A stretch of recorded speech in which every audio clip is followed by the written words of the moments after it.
അപ്പൂപ്പാ അപ്പൂപ്പാ അപ്പൂപ്പാ. നീയോ? സാധാരണ വെളുപ്പിന് എഴുന്നേക്കുന്ന പതിവൊന്നും എനിക്കില്ലല്ലോ. എവിടേക്കാ സൈക്കിളും ചവിട്ടി പോകുന്നത്? ഞാൻ അപ്പൂപ്പനെ തന്നെ തേടി വന്നതാ. വീട്ടിൽ ചെന്നപ്പോ അമ്മൂമ്മ പറഞ്ഞപ്പൂപ്പൻ നടക്കാൻ ഇറങ്ങിയത്. അതുകൊണ്ടാ ഞാൻ ഇങ്ങോട്ട് തന്നെ വന്നത്. അച്ഛനും അമ്മയ്ക്കും സമയമില്ല. നെറ്റിൽ കയറി നോക്കിയപ്പോ കുറെ ഡാറ്റാസ് കിട്ടി. അപ്പൂപ്പനൊന്ന് സഹായിച്ച പ്രോജക്ട് പക്കയാകും. അതല്ലേടാ ഈ വരവിന്റെ ഉദ്ദേശം. ഇപ്പോഴേതാ സാഹിത്യകാരന്മാരെ കുറിച്ചോ ശാസ്ത്രജ്ഞന്മാരെ കുറിച്ചോ? ഇത് രണ്ടുമല്ല. പിന്നെ നമ്മുടെ സർക്കാരിനെ കുറിച്ചാ. കരുതലും വികസനവും സർക്കാരിന് നാൾവഴികൾ. ഇതാ പ്രോജക്റ്റ്. പഴയ പോലെ തന്നെ. നെറ്റ് നോക്കിയപ്പോ കാര്യമൊക്കെ ഉണ്ട്, പക്ഷെ കൂടുതലും കണക്കുകളാ. അതുമാത്രം വെച്ച് എങ്ങനെയാ അപ്പൂപ്പ എഴുതുന്നത്? അതുകൊണ്ടാ. ഈ വിഷയത്തെ കുറിച്ച് ആധികാരികമായിട്ട് എന്തെങ്കിലും പറഞ്ഞു തരാൻ എനിക്ക് കഴിയും തോന്നുന്നില്ല. എങ്കിലും ഒരു റിട്ടയർഡ് അധ്യാപകൻ എന്ന നിലയിലും ഭാഷാപോഷണി വായനശാലയുടെ പത്രവായനയുടെ അനുഭവത്തിലും നിനക്ക് മനസ്സിലാകുന്ന രീതിയിൽ സംഭവം പറഞ്ഞു തരാം. മതിയോ? അത് മതി. എന്നാ വാ, നമുക്ക് സൗകര്യമായിട്ട് ഒരിടത്ത് ഇരുന്ന് സംസാരിക്കാം. ഒരു രാജ്യം എന്ന് വെച്ചാൽ അതൊരു മനുഷ്യ ശരീരം പോലെ. നമ്മുടെ കേരളം ഒരു മനുഷ്യ ശരീരമാണ് എന്ന് നീ അങ്ങ് വിചാരിച്ചു. എന്തോന്ന് അപ്പൂപ്പി പറയുന്നേ? കേരളം എന്ന് വെച്ചാ മനുഷ്യന്റെ ശരീരം പോലാണെന്നോ? എന്താടാ ഇത്ര സംശയം? സൂക്ഷ്മമായിട്ട് നോക്കിയാൽ ഈ മലയാള രാജ്യം ഒരു മനുഷ്യ ശരീരം പോലെ തന്നെയാ. നീ കണ്ണുമടച്ച് അങ്ങനെ ഒന്ന് സങ്കല്പിച്ചു നോക്കി.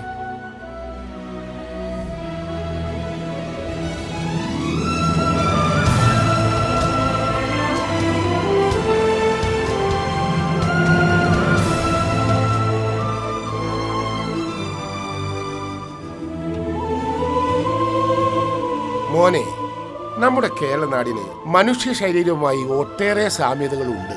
കോടാനുകോടി കോശങ്ങളും ആയിരക്കണക്കായ നാഡീ ഞരമ്പുകളുമുള്ള ഒരു ശരീരം. കേരളത്തിന്റെ കോശങ്ങളും ധമനികളും നാഡീവ്യൂഹവും ഗ്രാഹികളും ഒക്കെയാണ് മക്കളെ. റോഡുകളും ആശുപത്രികളും വ്യവസായശാലകളും കൃഷിയിടങ്ങളും സാമൂഹ്യക്ഷേമവും വിദ്യാഭ്യാസവും ഒക്കെ. 2011 മെയ് 18 ബൗദ്ധികമായ ഔന്നിത്യവും ശ്രേഷ്ഠമായ ദർശനവുമുള്ള ഐക്യജനാധിപത്യ മുന്നണിയുടെ മുഖ്യമന്ത്രിയായി ഉമ്മൻചാണ്ടി സാറ് വീണ്ടും അധികാരമേറ്റെടുത്തു. ഉമ്മൻചാണ്ടി സാറിന്റെ കൈകളിലേക്ക് നമ്മൾ ഈ നാടിനെ കൊടുക്കുമ്പോഴത്തെ അവസ്ഥ എന്തായിരുന്നു എന്ന് നിനക്കറിയാമോ? രോഗാവസ്ഥയിലായിരുന്നു കേരളം.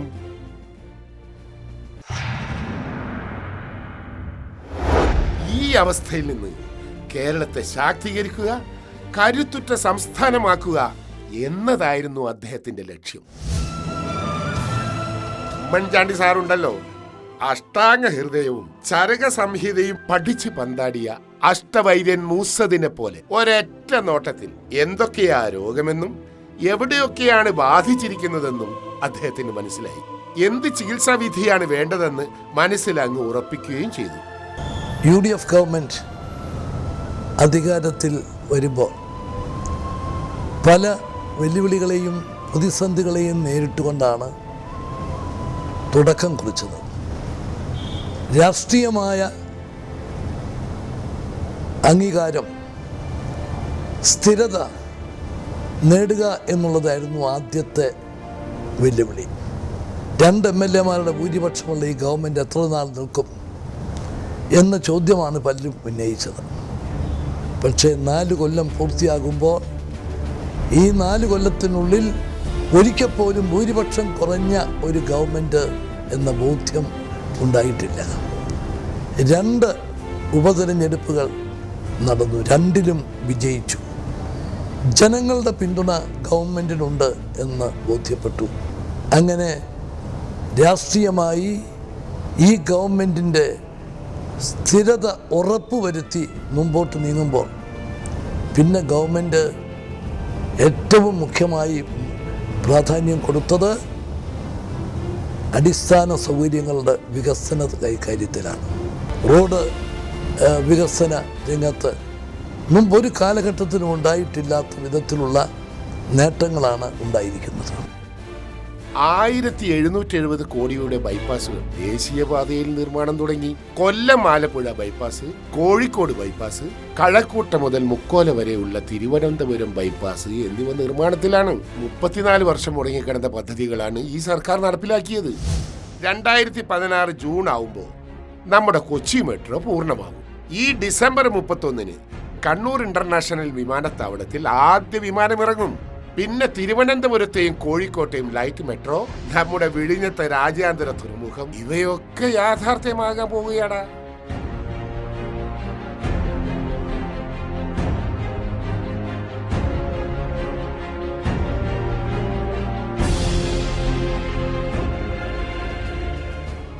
കേരളം സമ്പൂർണ്ണ വൈദ്യുതീകരണത്തിലേക്ക് നീങ്ങുകയാണ്.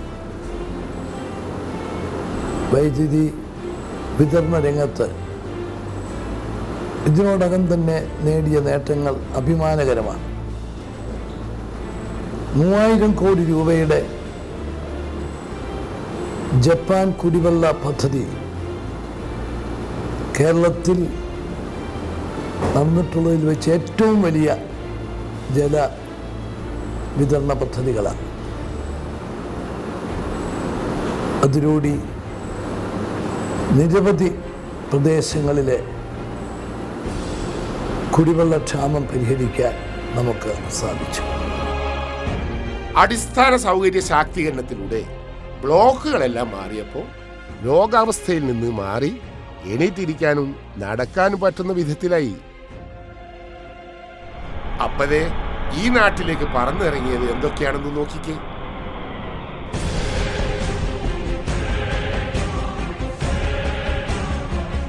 നാല് വർഷത്തെ ഈ ഗവൺമെൻറ്റിൽ ഏറ്റവും കൂടുതൽ സംതൃപ്തി നൽകിയ പരിപാടി ഏത് എന്ന് എന്നോട് ചോദിച്ചാൽ എനിക്ക് യാതൊരു സംശയവുമില്ലാതെ പറയാൻ സാധിക്കും. യുവജന വിദ്യാർത്ഥി രംഗത്ത് പുതിയ സംരംഭങ്ങൾക്ക് വേണ്ടി ഉണ്ടാക്കിയിട്ടുള്ള ഒരു പുതിയ ആവേശം അതുതന്നെയാണ്. 2012 സെപ്റ്റംബർ മാസത്തിൽ എമർജിംഗ് കേരളയിൽ സ്റ്റുഡൻറ് എൻ്റർപ്രണർഷിപ്പ് പോളിസി ഗവൺമെൻറ് പ്രഖ്യാപിച്ചു. അടിസ്ഥാന സൗകര്യ ശാക്തീകരണവും തുടർന്നുള്ള വികസനവും കാരണം ആർക്കാ പ്രയോജനമുണ്ടായേ? യുവജനങ്ങൾക്ക്. യുവജന ശാക്തീകരണത്തിന്റെ നെടുംതൂണുകളായിരുന്നു ഈ പ്രോജക്റ്റ്. അതുകൊണ്ടുള്ള നേട്ടം, പണ്ട് ഈ പാലത്തിന് ചുവട്ടിലും ആ വാഴത്തോപ്പിലുമെല്ലാം തൊഴിലില്ലാത്ത ചെറുപ്പക്കാർ കള്ളുകുടിയും ചീട്ടുകളിയും എന്തൊക്കെയായിരുന്നു. ഇപ്പൊ ഒരെണ്ണത്തിനെയും കാണാനില്ല. എന്താ കാര്യം? തൊഴിലില്ലായ്മ അങ്ങ് കുറഞ്ഞു. മോനറിയോ, നമ്മുടെ IT മേഖല വാനോളം ഉയർന്നു.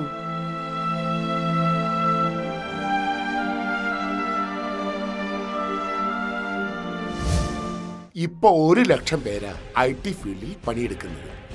2016 ആവുമ്പോഴേക്കും അത് ഇരട്ടിയോളമാകും. അതുപോലെയാ ചെറുപ്പക്കാർക്ക് വേണ്ടിയുള്ള സംസ്ഥാന സംരംഭക വികസന മിഷൻ. 20 ലക്ഷം രൂപയുടെ പലിശരഹിത വായ്പയാണ് സർക്കാർ നൽകുന്നത്. 450 സംരംഭങ്ങൾ സർക്കാർ ആരംഭിച്ചു കഴിഞ്ഞു. പിന്നെ സ്മാർട്ട് സിറ്റിയുടെ 6.5 ലക്ഷം ചതുരശ്ര അടി കെട്ടിടവും 2ാം ഘട്ടത്തിന്റെ നിർമ്മാണോദ്ഘാടനവും ഈ ജൂണിൽ നടക്കും.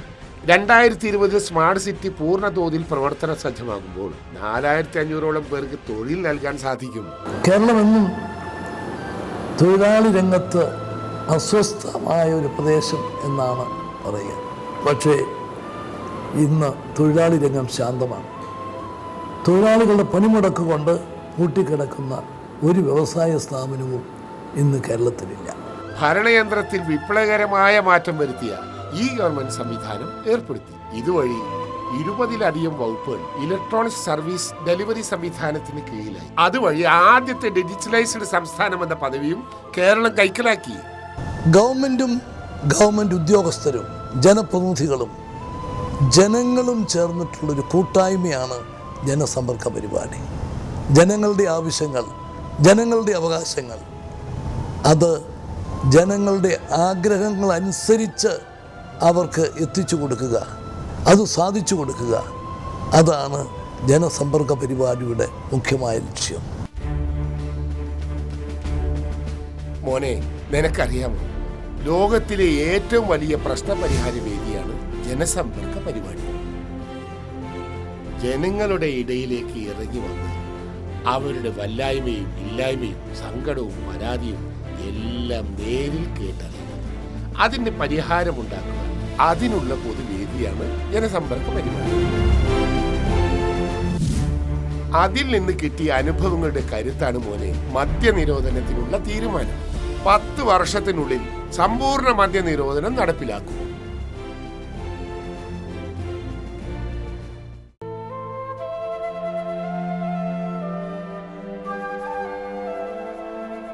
ഇനി നീ അറിയേണ്ടത് ഈ സർക്കാർ സ്ത്രീ ശാക്തീകരണത്തിന് നൽകിയ മുൻതൂക്കമാണ്. ഉദാഹരണത്തിന് കുടുംബശ്രീയുടെ ഇപ്പോഴത്തെ അംഗസംഖ്യ എത്രയാണെന്ന് അറിയാം? 41.2 ലക്ഷം. ലോകത്തിന്റെ വിസ്മയമാമോനെ കുടുംബശ്രീ എന്ന് പറയുന്നത്. കയ്യും മെയ്യും മറന്ന സർക്കാർ അവരെ പ്രോത്സാഹിപ്പിക്കുന്നത്. അതുപോലെ നിർഭയ ഷെൽട്ടറുകൾ, ഷീ ടാക്സി, ഈ ടോയ്ലറ്റും ഒക്കെ അന്യ സംസ്ഥാനങ്ങൾ പോലും മാതൃകയാക്കിയിട്ടുണ്ട്.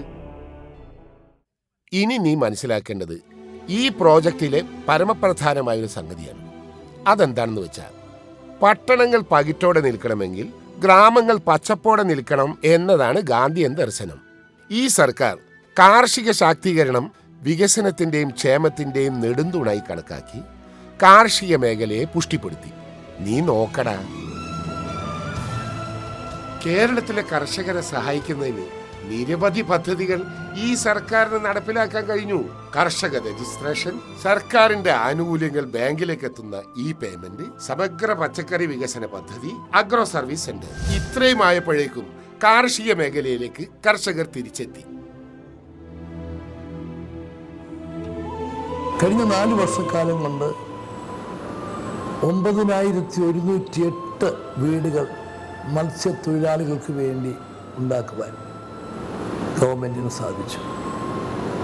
അടുത്ത വർഷം 3500 വീടുകൾ മത്സ്യത്തൊഴിലാളികൾക്ക് വേണ്ടി ഉണ്ടാക്കാനാണ് ഗവൺമെൻറ് ലക്ഷ്യമിട്ടിരിക്കുന്നത്. പരമ്പരാഗത തൊഴിലാളി മേഖല ഏറ്റവും പ്രധാനം കയർ മേഖലയാണ്. കയർ മേഖലയിലെ തൊഴിലാളികളുടെ പ്രശ്നങ്ങൾക്ക് പരിഹാരമുണ്ടാക്കാൻ കഴിഞ്ഞ 4 വർഷക്കാലത്തെ പ്രവർത്തനത്തിനിടയിൽ വലിയ മുന്നേറ്റം നമുക്കുണ്ടാക്കാൻ സാധിച്ചുവെന്ന് അഭിമാനത്തോടെ പറയാൻ സാധിക്കും. സംസ്ഥാനത്ത് ജനിക്കുന്ന എല്ലാ പൈക്കിടാങ്ങൾക്കും കാലിത്തീറ്റയും പരിപാലന സൗകര്യങ്ങളും ലഭിക്കുന്ന ഗോവർദ്ധനി പദ്ധതി. ഇതൊക്കെ കഴിഞ്ഞാലും കേര കർഷകർക്കുള്ള ഈ സർക്കാരിന്റെ തൃക്കൈനീട്ടമായ നീരുൽപാദനം 118 കൊല്ലത്തെ പഴക്കമുള്ള എക്സൈസ് നിയമത്തിൽ മാറ്റം വരുത്തിക്കൊണ്ടാണ് നീര ഉൽപാദനത്തിലേക്ക് കേരളം കാലെടുത്തു വെച്ചത്. എത്രയോ വർഷങ്ങളായിട്ട് നീര കേരളത്തിലെ കർഷകരുടെ ഒരു ആഗ്രഹമായിരുന്നു. ഇന്നത് സാക്ഷാത്കരിച്ചു. ഒരു കർഷകന് അവരുടെ ഒരു തെങ്ങിൽ നിന്ന് 3000 രൂപ വരെ ഒരു മാസം വരുമാനമുണ്ടാക്കാൻ സാധിക്കുന്ന വിധത്തിലുള്ള സംവിധാനങ്ങൾക്കാണ് ഇന്ന് രൂപം കൊടുത്തിട്ടുള്ളത്. സാമൂഹ്യ സേവന രംഗത്താണ് ഈ ഗവൺമെൻറ്റിൻ്റെ ഏറ്റവും വലിയ മുദ്ര എന്ന് അഭിമാനത്തോടെ പറയാൻ സാധിക്കും. എനിക്കൊരു സ്വപ്നമുണ്ട്. തലചായ്ക്കാൻ ഒരിടം, സ്വന്തമായി ഒരുപിടി മണ്ണ്. തലചായ്ക്കാൻ ഒരിടം, അത് എല്ലാവർക്കും ഉണ്ടാകണം എന്നാണ് ഗവൺമെന്റ് ലക്ഷ്യമാക്കുന്നത്. സ്വന്തം മണ്ണ് ഇനി സ്വപ്നമല്ല, യാഥാർത്ഥ്യം. മോനെ, ഈ ഗവൺമെന്റ് അധികാരത്തിൽ വന്നതിന് ശേഷം ആരോഗ്യരംഗത്ത് വിപ്ലവകരമായ മാറ്റങ്ങളാണ് ഉണ്ടായിട്ടുള്ളത്. 721 ഇനം സൗജന്യ മരുന്നുകളാണ് രോഗികൾക്ക് നൽകുന്നത്. 108 ആംബുലൻസ്, കാരുണ്യ ഫാർമസി, ഇവയൊക്കെ ജനങ്ങൾക്ക് വലിയ സഹായമല്ലേ? എനിക്ക് വലിയ ഇഷ്ടം തോന്നിയ പദ്ധതിയാണ് അമ്മയും കുഞ്ഞും പദ്ധതി. ഗർഭിണികൾക്ക് പ്രസവ ചികിത്സ പൂർണ്ണമായും സൗജന്യമാക്കിക്കൊണ്ടുള്ള ഒരു പദ്ധതിയാണിത്. 18 വയസ്സ് വരെയുള്ള എല്ലാ രോഗങ്ങൾക്കും സൗജന്യ ചികിത്സ നൽകുന്ന ആരോഗ്യ കിരണം. അതുപോലെ തന്നെയാണ് സൗജന്യ cochlear implantation surgery. Cochlear implant surgery ഇനി ബധിരമൂക കുട്ടികൾ നമ്മുടെ സമൂഹത്തിൽ ഉണ്ടാകരുത് എന്ന ലക്ഷ്യത്തോടെ മുമ്പോട്ട് വരുന്ന ഓപ്പറേഷൻ ആഗ്രഹിക്കുന്ന മുഴുവൻ ആളുകൾക്കും മുഴുവൻ ചെലവും വഹിക്കുന്ന പരിപാടിയാണ് ഈ ഗവൺമെൻറ് അധികാരത്തിൽ വന്ന ഉടനെ തന്നെ നടപ്പിലാക്കി വിജയകരമായി ആ പരിപാടിയുമായിട്ട് മുമ്പോട്ട് നീങ്ങുകയാണ്. ഹീമോഫിലിയ രോഗികൾക്ക് ആജീവനാനന്തം അവർക്ക് ആവശ്യമായ മരുന്ന് നൽകുന്നതിന് തീരുമാനമെടുത്തു. പിന്നെ മെഡിക്കൽ കോളേജിൽ ഇപ്പോൾ 5-ൽ നിന്ന് 9 15 സർക്കാരിന്റെ ലക്ഷ്യം. രാജ്യത്ത് ആദ്യമായാണ് ലോട്ടറി വിറ്റ് ലാഭത്തിലൂടെ സർക്കാർ ചികിത്സാ പദ്ധതി രൂപവൽക്കരിച്ചത്. സാമ്പത്തികമായി പിന്നോക്കം നിൽക്കുന്ന കുടുംബങ്ങളിലെ അംഗങ്ങൾക്ക് ശസ്ത്രക്രിയ ഉൾപ്പെടെ വിവിധ ചികിത്സകൾക്ക് ഈ പദ്ധതി വഴി സഹായം നൽകുന്നു. ലോട്ടറി എന്ന് കേട്ടാൽ ജനങ്ങളുടെ മനസ്സിൽ ഓടിയെത്തുന്നത് കാരുണ്യ ലോട്ടറിയാണ്. ഈ 4 വർഷം കൊണ്ട് 700 കോടി രൂപയാണ് ഇവിടുത്തെ ജനങ്ങളുടെ ചികിത്സാ സൗകര്യത്തിന് വേണ്ടി കാരുണ്യ ബെനവലന്റ് ഫണ്ടിൽ നിന്ന് കൊടുത്തിരിക്കുന്നത്. മാരക രോഗമായി മലയാളികളെ വേട്ടയാടിയിരുന്ന രോഗാണുക്കളായിരുന്നു കള്ളന്മാരും വട്ടിപ്പലിശക്കാരും സാമൂഹ്യ വിരുദ്ധന്മാരും ലഹരി മരുന്ന് മാഫിയകളും. കറക്റ്റ് ഡോസിൽ ആന്റിബയോട്ടിക്കുകൾ കൊടുത്ത് അവരെയൊക്കെ സർക്കാർ അങ്ങ് ഒതുക്കി. ഓപ്പറേഷൻ സുരക്ഷ, ഓപ്പറേഷൻ കുബേര, ക്ലീൻ ക്യാമ്പസും സേവ് ക്യാമ്പസും ഇതൊക്കെയായിരുന്നു സർക്കാരിന്റെ ആന്റിബയോട്ടിക്കുകൾ. ആഭ്യന്തര പ്രശ്നങ്ങളിൽ എന്ന പോലെ തന്നെ ലോകത്തിലെ ഏത് കോണിലുമുള്ള മലയാളിയെ സംരക്ഷിക്കുവാനും സഹായിക്കുവാനും ഈ സർക്കാർ മാതൃകയായിരുന്നു. ഇറാഖിൽ കുടുങ്ങിക്കിടന്ന നമ്മുടെ സഹോദരിമാരെ സുരക്ഷിതമായി തിരിച്ചെത്തിക്കാനും യമനിലെയും ലിബിയയിലെയും യുദ്ധഭീഷണിയിൽ നിന്നും ഞൊടിയിടയിൽ മലയാളികളെ സുരക്ഷിത സ്ഥാനത്തെത്തിക്കുവാനും സമയോചിതമായ ഇടപെടലിലൂടെ നമ്മുടെ പ്രവാസി വകുപ്പിന് സാധിച്ചു. ഇതുമാത്രമല്ല, പ്രവാസി വോട്ടവകാശം സാധ്യമാക്കിയതും ഈ സർക്കാരിന്റെ നേട്ടമാണ്. പിന്നെ സൗദി അറേബ്യയിൽ നിതാഖത്ത് ഏർപ്പെടുത്തിയ സമയത്ത് 3 വിമാനത്താവളങ്ങളിലും സഹായ കേന്ദ്രങ്ങൾ തുറക്കുകയും ജോലി നഷ്ടപ്പെട്ട 266 പേർക്ക് മടങ്ങി വരാൻ സൗജന്യ വിമാന ടിക്കറ്റ് നൽകുകയും ചെയ്തു. വികസനത്തിനും ഉയർച്ചയ്ക്കും ഊന്നൽ കൊടുക്കുന്നതിനൊപ്പം പിന്നോക്ക സമുദായ വികസനവും ഈ സർക്കാരിന്റെ മുഖമുദ്രയാണ്. 84 സമുദായങ്ങൾ ഉൾപ്പെടുന്ന പിന്നോക്ക വിഭാഗങ്ങൾക്ക് വേണ്ടി പിന്നോക്ക വികസന വകുപ്പ് യാഥാർത്ഥ്യമാക്കി. 220 പട്ടികജാതി സങ്കേതങ്ങളിൽ സ്വയം പര്യാപ്ത ഗ്രാമം പദ്ധതി ആരംഭിച്ചു. പട്ടികവർഗ പാക്കേജ് വഴി 13,662 ഏക്കർ ഭൂമി ആവശ്യക്കാർക്ക് അനുവദിച്ചു നൽകി. കേരളത്തിൻ്റെ അനന്ത സാധ്യതകൾ, ടൂറിസം രംഗത്തെ സാധ്യതകൾ പ്രയോജനപ്പെടുത്താനുള്ള കഠിന പ്രയത്നത്തിലാണ് ഇന്ന് ഗവൺമെൻറ് ഏർപ്പെട്ടിരിക്കുന്നത്. നിരവധി പദ്ധതികൾ ആ രംഗത്ത് ഗവൺമെൻറ് ആവിഷ്കരിച്ചിട്ടുണ്ട്.